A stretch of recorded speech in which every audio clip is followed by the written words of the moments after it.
無論用咩眼霜，前面都要搽咗眼精華，供給底層營養，帶動吸收。眼精華都一定要足夠份量，喺眼周均勻搽開。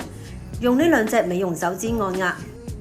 第一步，疏通淤塞，有咗滋潤度，按壓抹開。擠壓型嘅眼霜直接擠上眼周，一條過眼尾有皺摺，加多幾條，或者分開一點點，份量要足夠。眼周範圍其實好大㗎，用呢兩隻美容手指按壓式，有少少力㗎，按到見唔到眼霜就可以輕按覆蓋上眼皮，已經足夠滋潤上眼皮，唔需要喺上眼皮刻意搽眼霜。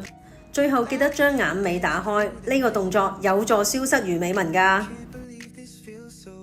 呢種一啱啱嘅眼霜，千祈唔好用手指直接攞啊，要用棒仔攞出嚟。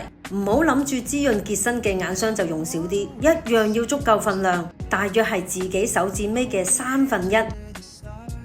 先將眼霜均勻咁搽喺眼周，搽埋虎紋、額頭、抗皺、提升緊緻嘅位置都可以搽。